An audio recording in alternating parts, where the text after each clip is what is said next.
You're listening to the AFTERBUZZ TV network, now the largest new media platform on the web, and your #1 source for after-show entertainment. Very good, Dean Johnson.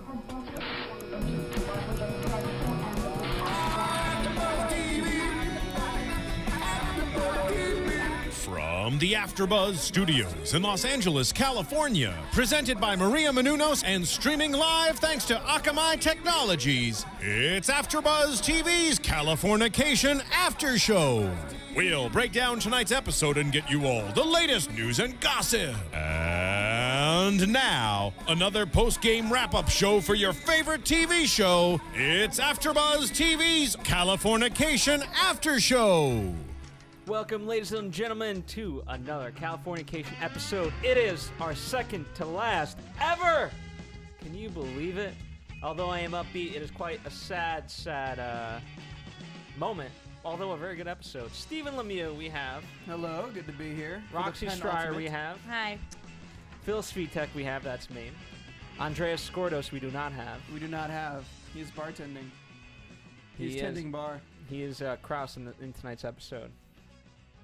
You know, he just makes an appearance every now and then. There you go, yeah. The episode is called Daughter, and quite the good episode. Santa Monica Cop, after 10 episodes of building this up, we're canceled in one. That's how it works. Because it had hashtags rewrites all over it. Yeah, that was a terrible intro. It was a terrible ending, too. What do we think? I mean, by the way, we saw a very, very slight portion of it, but what did you guys think? We still don't know if Terry is a guy or a girl. We'll never know at this point. No, we're going to find out. That's what Levon said when he came in.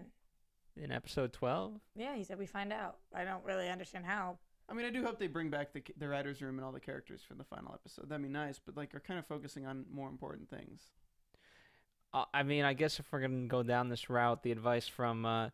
The advice from Wrath is to start his own TV show, and hey, who knows? Why not take familiar faces, right? He's gonna write about his families and all that. Might as well write about the writers' room. So bring on the old writers to the new writers' room. There you go. I mean, of course, when we first saw that, like, write about your own life, Roxy, your first inclination was, oh, he's gonna write Californication. Yeah, which I kind of think is a cop out, but I guess it is what it is. Well, I don't think it's going to be that. I think that's too... It's going to be something more dramatic. I mean, not to get too far into predictions because we'll backtrack once we talk about Becca and all that. But in the previews, it said, you know, an ending that almost writes itself. Some endings write themselves. There you go. That's it. Yeah. I think he's going to write the show, and I think he's going to give the script to Karen and tell her to write the ending. I don't think that.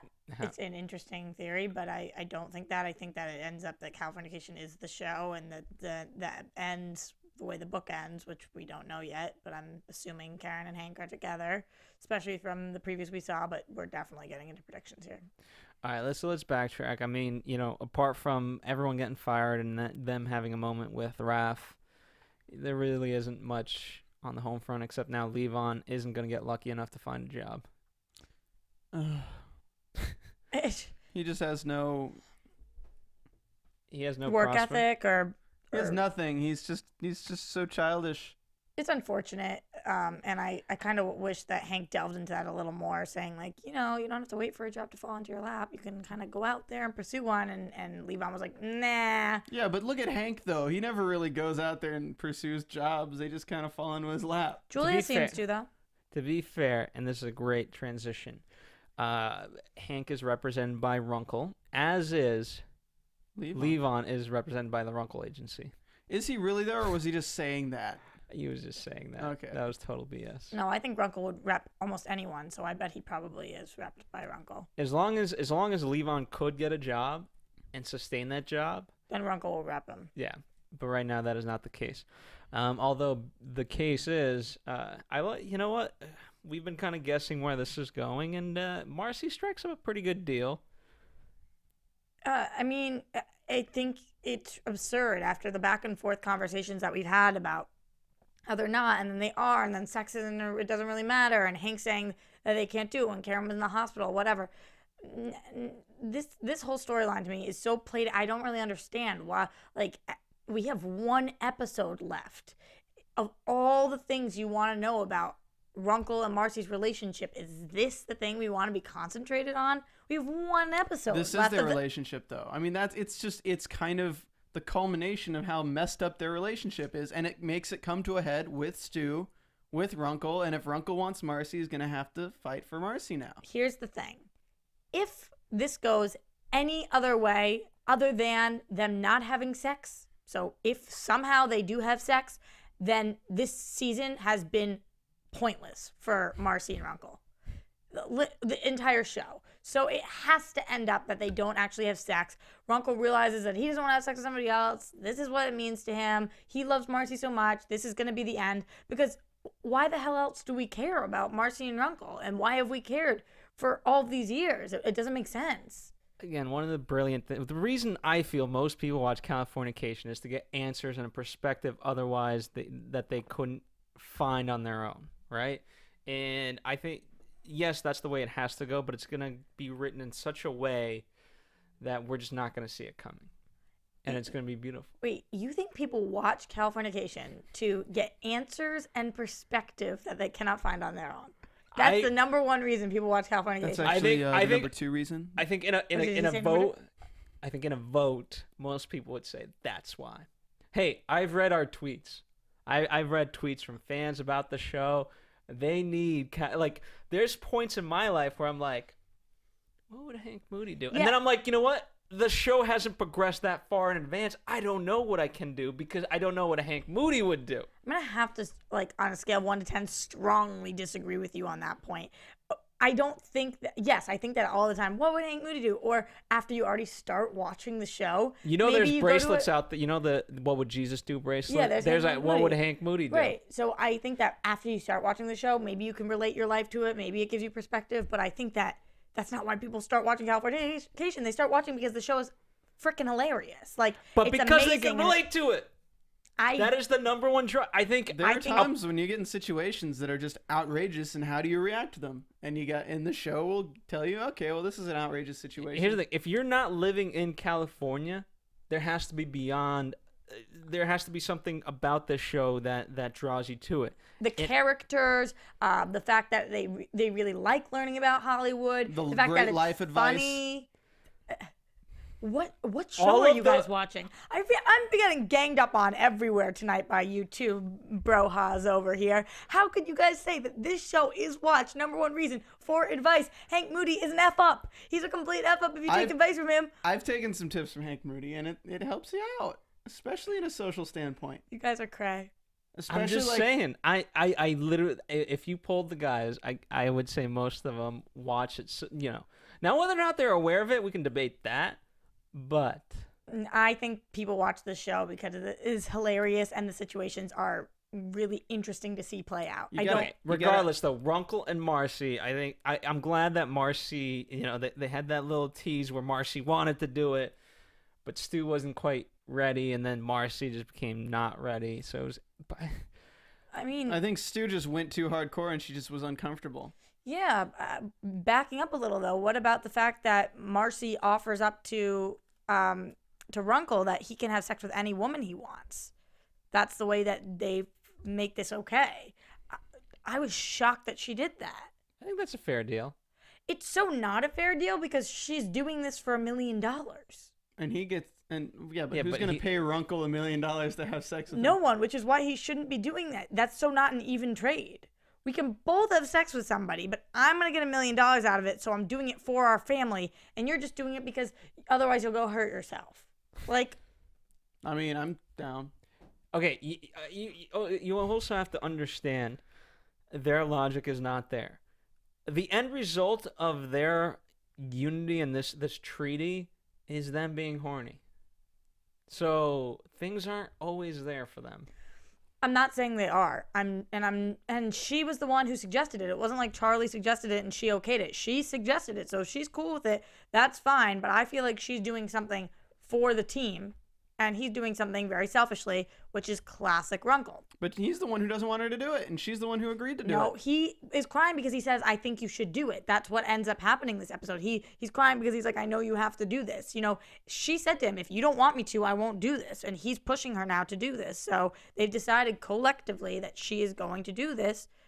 And that's why I'm just so confused with Charlie and Runkle this season, because as I keep saying, next week is the last episode of the entire show. What has their character arc been? What have we come up with? Are they the exact same as they were before, and he's just still selfish and she's just giving and giving?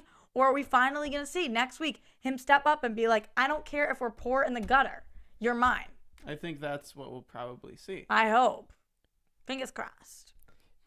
And plus, if Hank sells the pilot, and like, I don't know, it could work out to be great. What do you mean? Oh, you mean that Charlie will make money that way? Yes. Yeah. And we still have the Krause book on the back. Kroll? Kroll. Who's Krause? I don't know. Oh. So who knows? It might just turn out fine. I mean, I think we'll get a happy ending with most of the storylines. I think the worst thing is that I have a feeling we're going to get an open-ended ending with Hank and Karen. I know. You can't. I think we're going to get open-ended a lot of things. I think it'll be just like the ending of last season, knocking on the door. We're talking about predictions, though, and I have so many, but if we're going to talk about them now, then we're... All right. Let's get on to... we just really quickly take a moment to talk about the bar scene. Oh, my God. The most awkward... Every week, they put Runkle in a more and more awkward situation, and you're just like, oh my... If she wasn't a prostitute, why did she do that? Because she was playing along. Just to mess with him? Again, that's what I'm saying. We have such little time left that what are we trying to show about Runkle by adding this new Lisa character? He is messed up. Lisa comes... I'm gonna pull your hair. Yeah. I'm gonna grab your boobs. And then Mac shows up and punches him in the face. Like, maybe this is finally the way he learns his lesson. I don't know. I don't want to in the second to last episode meet Lisa and Mac. Who are Lisa and Mac? I don't care about Lisa and Mac. Okay, but here's the thing. If nothing else, it's a very subtle lesson in standing up for your woman, right? Because this woman was quote unquote willing to do things with him. Now, whether or not she was actually going to go through with it, we don't know. No, never. We do know. Of course, she was playing him. Okay. What Phil's saying is it's a juxtaposition of the position Runkle is in with Marcy, in that this is how the boyfriend acts in this when Runkle's willing to pay her money to do this, and he's pissed and he's like, no, you're not going to do this kind of thing, and he punches Runkle. That's the attitude Runkle should be having towards Stu, who's offering Marcy to pay money to do things with her. But he doesn't. Well, we see in the preview next week that maybe he does, but that was the point of the scene. Yeah. I just think like we're so late in the game.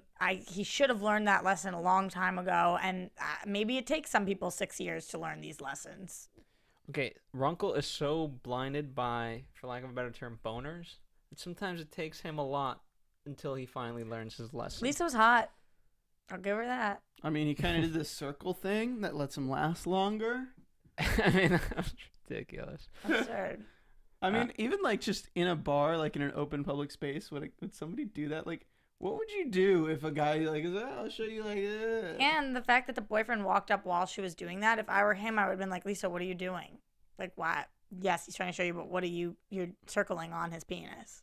I mean, at some point, it's just so absurd that you're just like, what's going on here? Yeah, like, that's exactly what I mean. Like, I know that they're adding this in because they're trying to show us something, but like, the circling on the penis, is it just supposed to be funny, or I'm like trying to pull all the, like you're saying, you try to pull advice out of things. I watch these shows to dissect them, to think about my life, to do all of these things. So I'm like, what is it they're trying to tell me? Well, sometimes Not quite sure. The number 2 reason that guys watch the show is for tips on how to last longer when they're having sex. And the circle move works? The circle move, I mean, probably works. You never tried the circle? I've never tried. I've never Next time you try the circle, let me know how it goes. All right, Andreas, tell us how it works. You might need it. Oy. Okay. All right. All right, so the topic of discussion that everybody wants to finally talk about. Becca! Okay, I just have to start by saying that she looked gorgeous. Like, Becca's always been really young looking and alternative and different, and she's always cute, but she came in and I thought she looked amazing tonight. She looked like a woman. I always thought the casting with Becca as Karen's daughter was like the most spot on casting I've ever seen. Really? Their personality and the speech pattern, everything is so spot on. It's ridiculous. I think as a combination of Karen and Hank, she's very much so like her parents' daughter, both of them together. Yeah. Yeah. Did a really good job.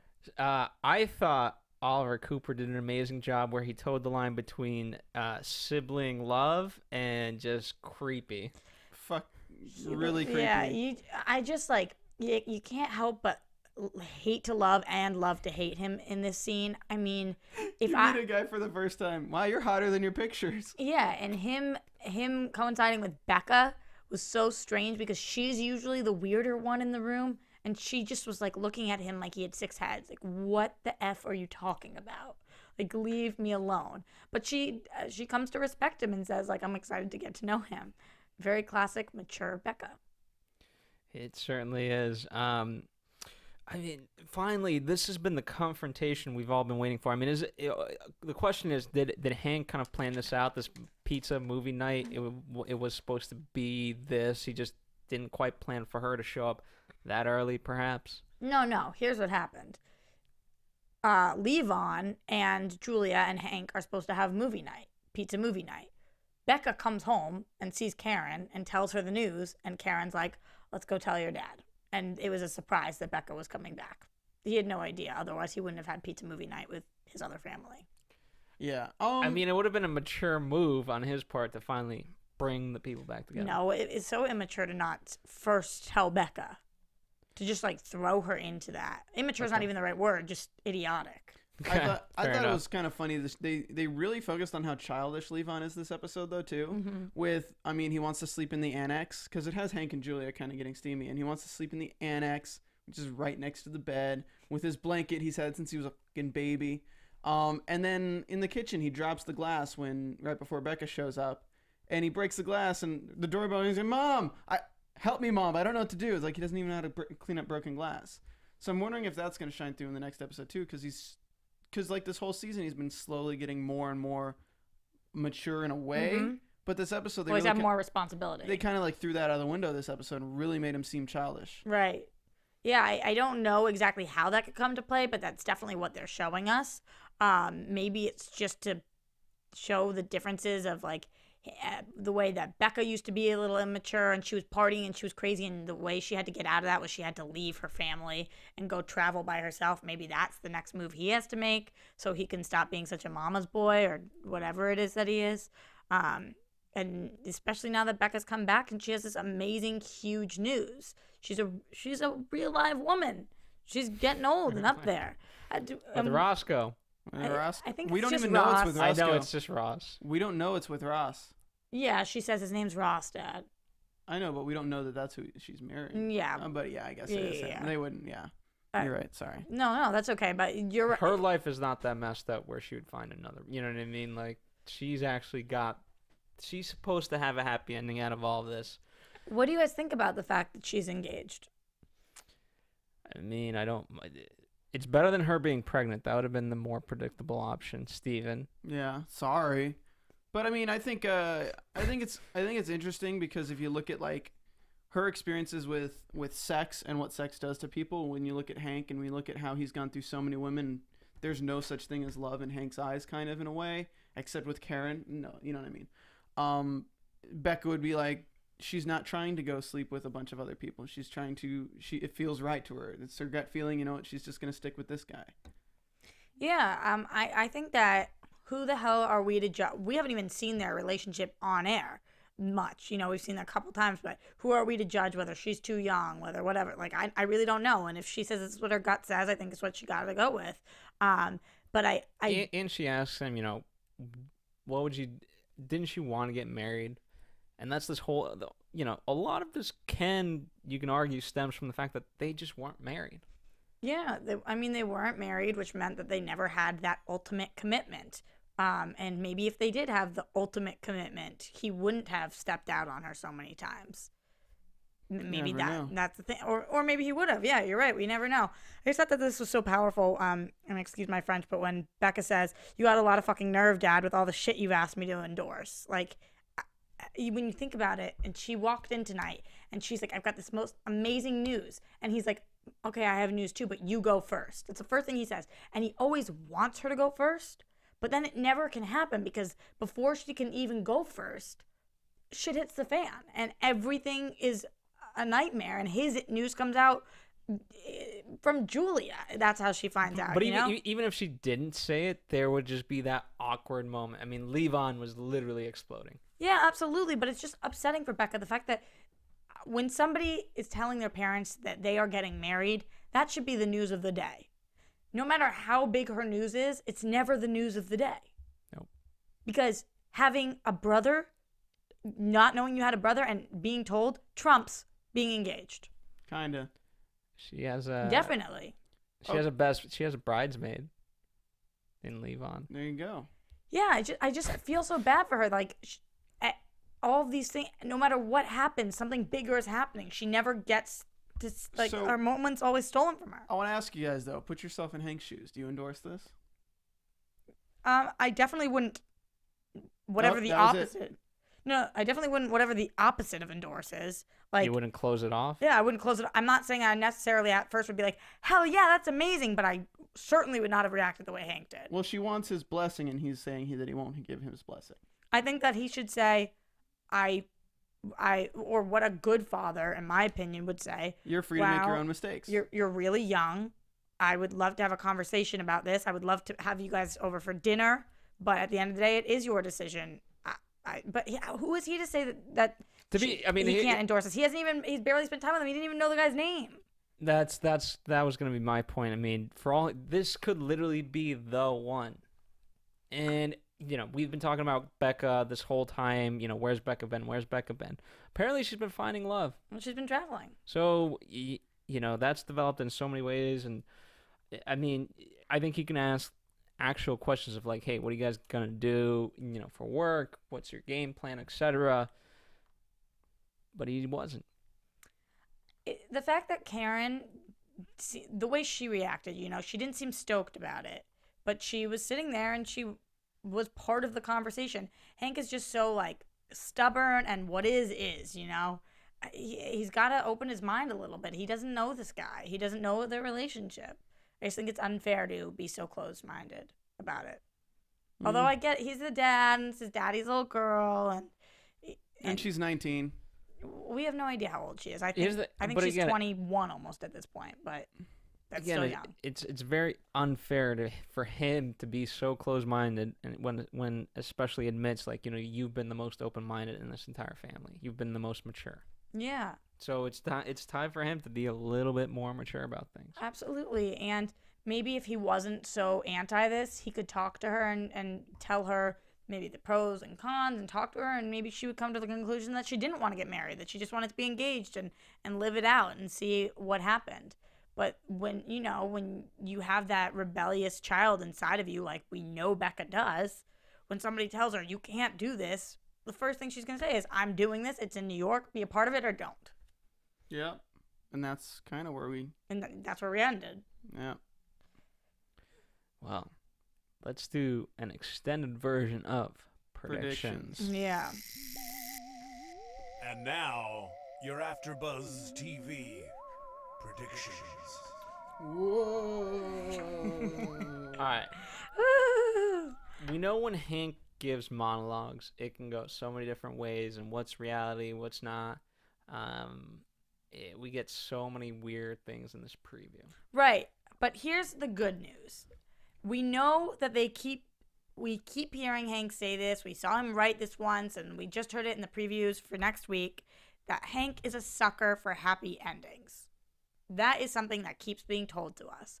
So this is not going to be a tragedy. Happy endings to me mean Hank and Karen somehow be ending up together.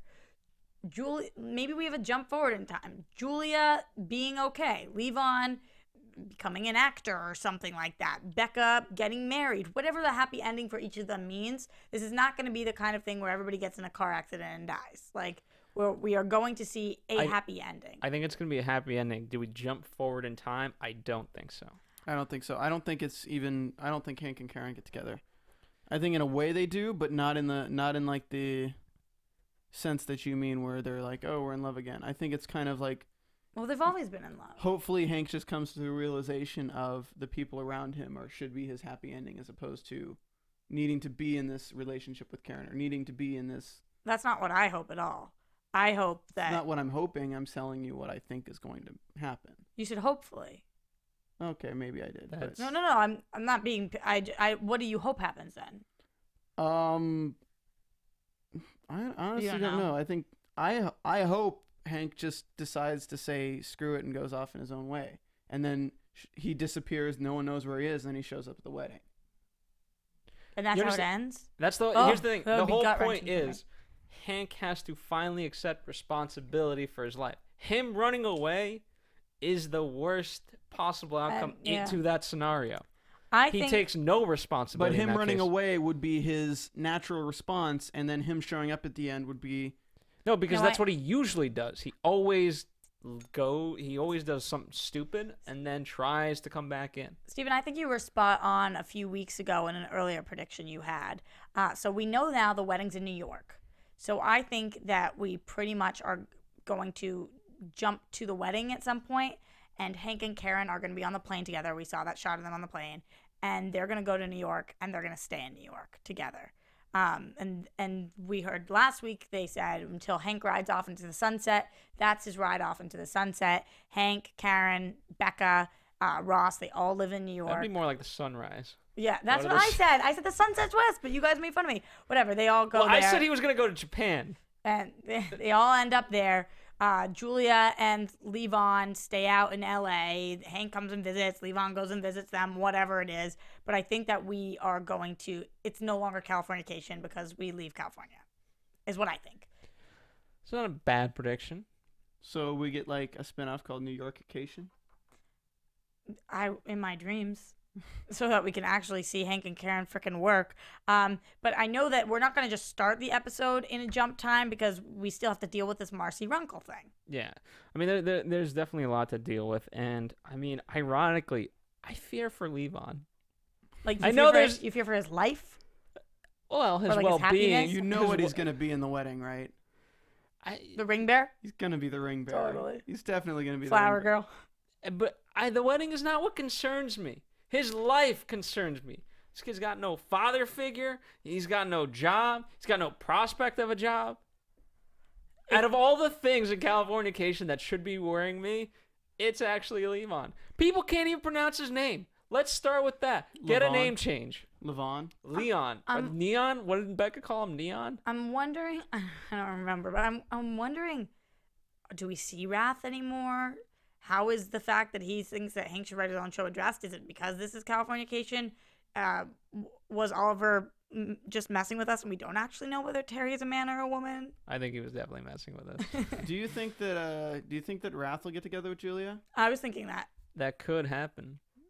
Much to the dismay of perhaps our finger smeller buddy. Yes. I think he could be okay with it. But then Levon would have a job probably forevermore. Yeah. And a successful show, and Levon will work on Californication. If there's anything, I think Wrath would probably be a better father figure to Leon than Hank. Levon. We can't even get his name. Poor Levon. What did I say? Leon, it's fine. It's what everybody else calls him. We should just change his name to make it easier. He should. Okay. Anyway. It's like Frank.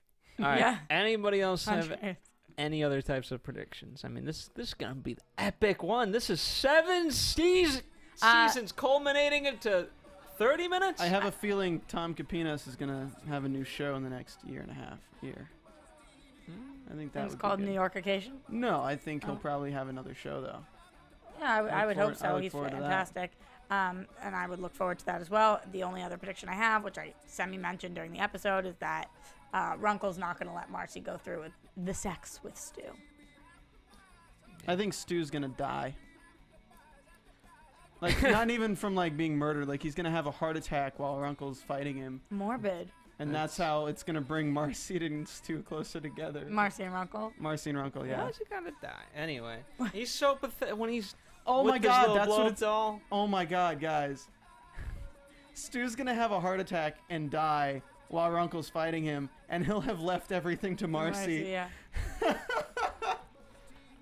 You guys are morbid, sick people I'm sitting with here. But so is Runkle and Marcy in Totally. their storyline. Sick and twisted, man. All right, way to steal that from Grand Budapest Hotel. Anyway, thank you guys for listening. Spoiler alert.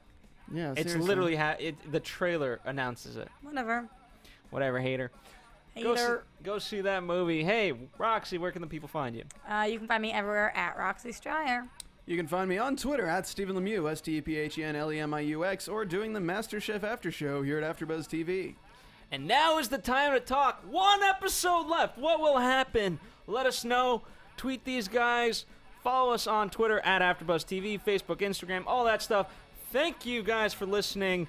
One more to go. And hey, speaking of successful authors, New York Times bestseller Maria Menounos. Not once, meaning not for one book, but 2 books. Now, with the Every Girl's Guide to Diet and Fitness for week number 2, pick up a copy. Photos taken by our own Stephen Lemieux. That's right. You don't have to be a girl to get it. You can be a guy. It works just the same, and you'll lose a couple pounds. And it's got life lessons. Look at them abs. And bikini pictures. Yeah. All right. Thank you, guys. We'll see you Next one last week. time. From executive producers Maria Menounos, Kevin Undergaro, Phil Svitek, and the entire AfterBuzz TV staff, we would like to thank you for listening to the AfterBuzz TV network. To watch or listen to other after shows and post comments or questions, be sure to visit AfterBuzzTV.com. I'm Sir Richard Wentworth, and this has been a presentation of AfterBuzz TV. Buzz you later. The views expressed herein are those of the hosts only and do not necessarily reflect the views of AfterBuzz TV or its owners or principals.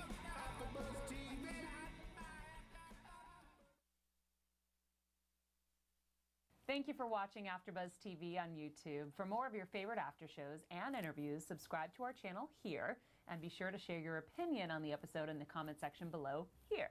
We'd love to see what you guys are buzzing about. Thanks again. Buzz you later.